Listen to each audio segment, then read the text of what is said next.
There'll be things you've done that you think, well, I could have done a bit more there. And that's how you start to build. And all these things build on each other. So you know where we are now with step 4. Step 5 is about practicing persistence. Okay? That's me riding a bike up a hill. And I showed my wife this presentation. She says, I've got like teeth like a Wallace and Gromit character.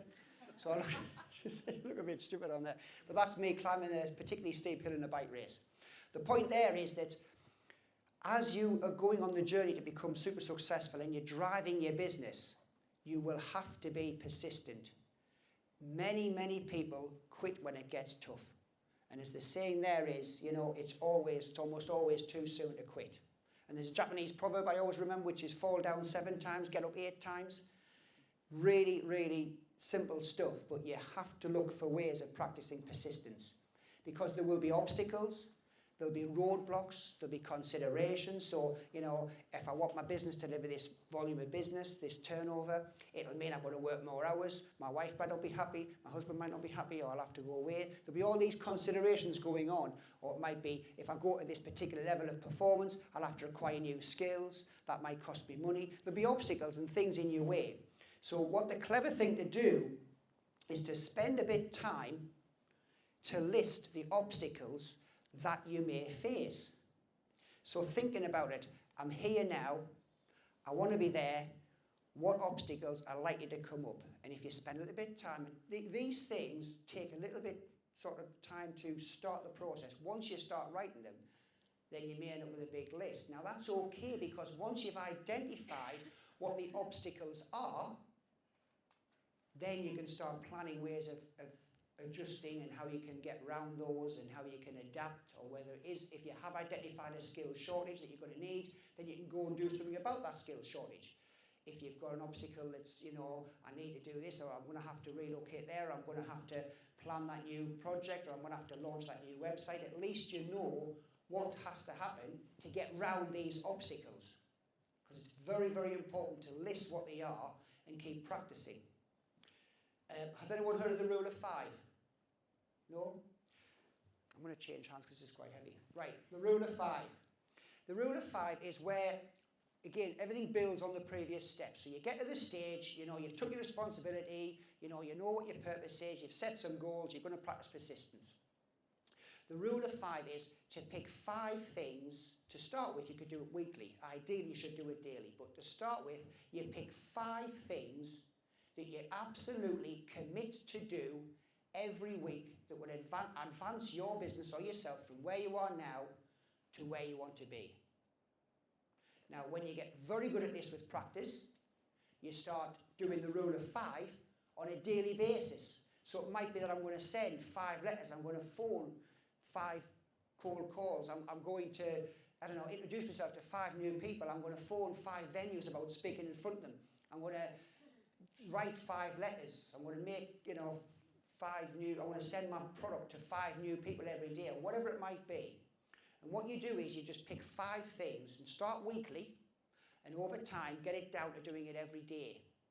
And the idea being that by just chipping away at this thing, taking action all the time, by having these 5 things consistently, will move you in the right direction. Because when you're going to become super successful, you want more from your business. The key is that we do sometimes we stall. We get stuck. That's what happens sometimes.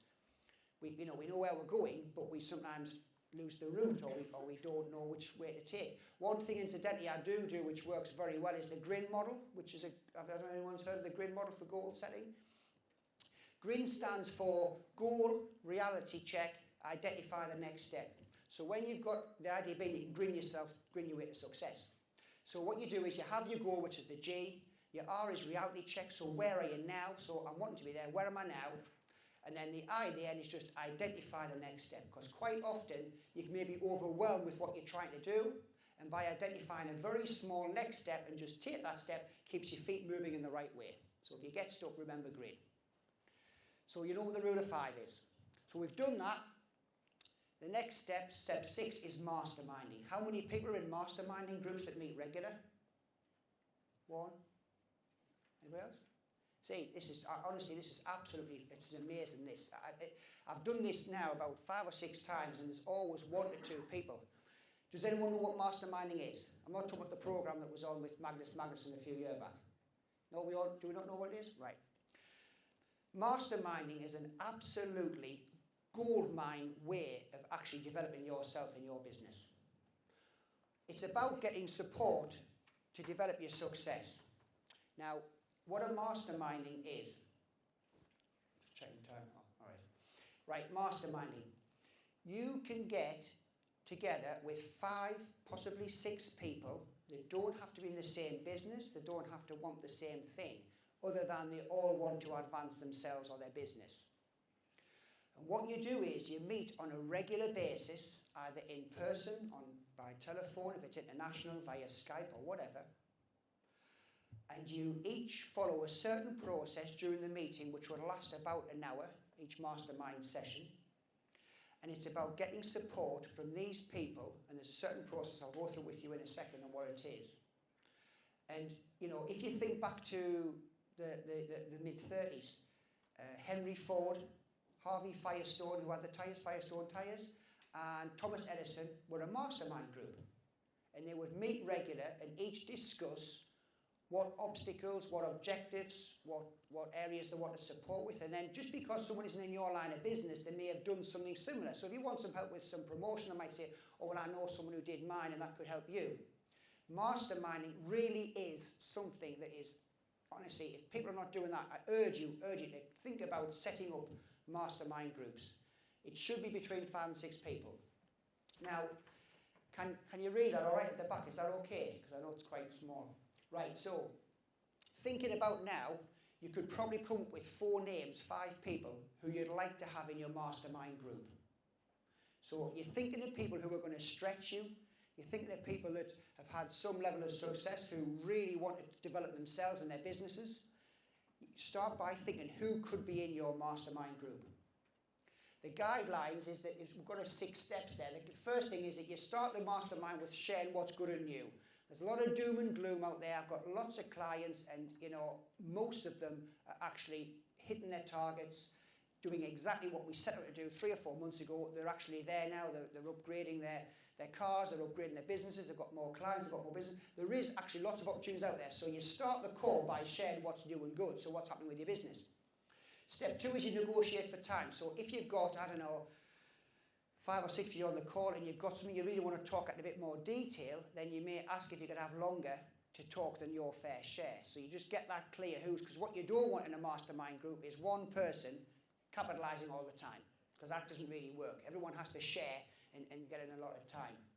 Once you've done that, you do let individual members speak and you start brainstorming ideas. And you'd be really surprised when this starts to work how you've got a problem that somebody else has already dealt with, or knows someone who could help, or has a feedback on how that could be sorted. It's amazing how it works. It's important to make a commitment to stretch. So when you're doing this is not just about getting on the phone call, having a little bit chin wag and then going off again. This is about a focused call where you come off the call and you agree to stretch. And then the next thing is that you agree to be accountable, to be an attitude of gratitude, because what will happen is people on the call, you'll get very, very close, and obviously it's all confidential what you discuss. And, you know, people will be giving you support. So it's developing that attitude of gratitude. And once that starts to foster and develop within the call, the group becomes very, very closely knit, very tight, and then it starts to really develop. Once you've done that, it's essential that you are accountable.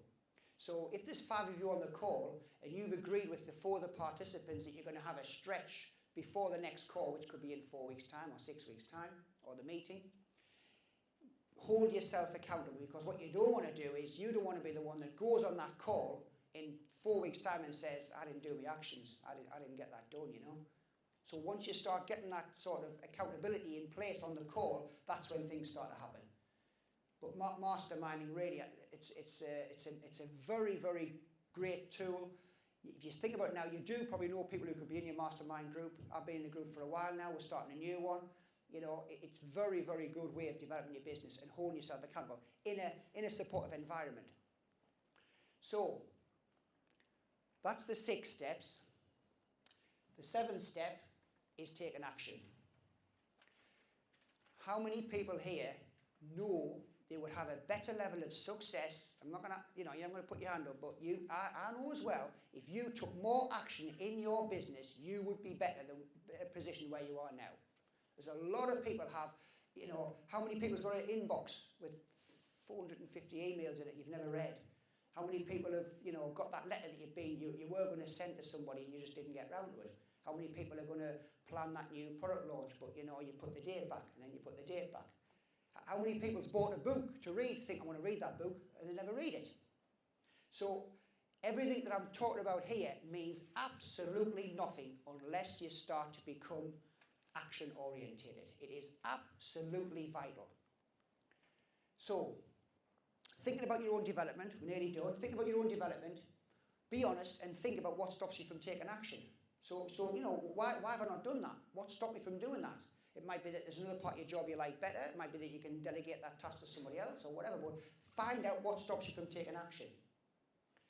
So go away from here and think about, right, I am going to start taking 100% responsibility. I am going to go away and I'm going to list my definition of purpose.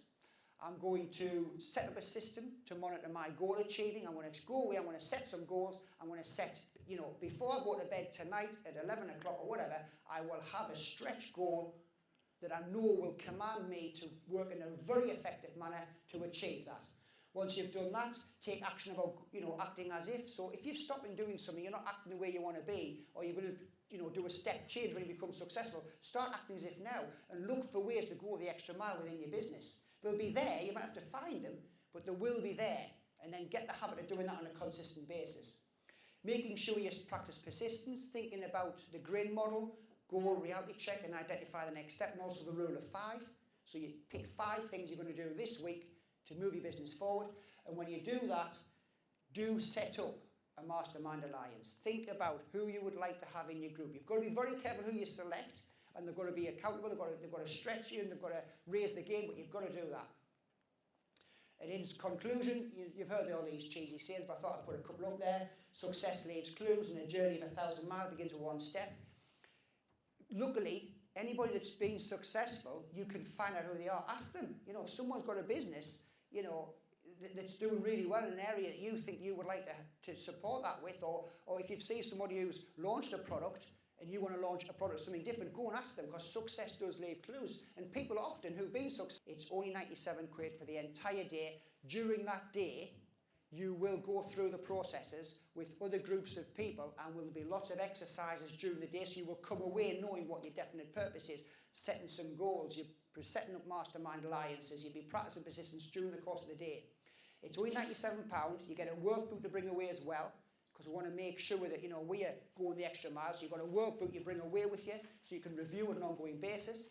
And we put a discount code today on Eventbrite for a couple of days. So if you go in and put in NE Expo, you get the whole thing for only 80 quid.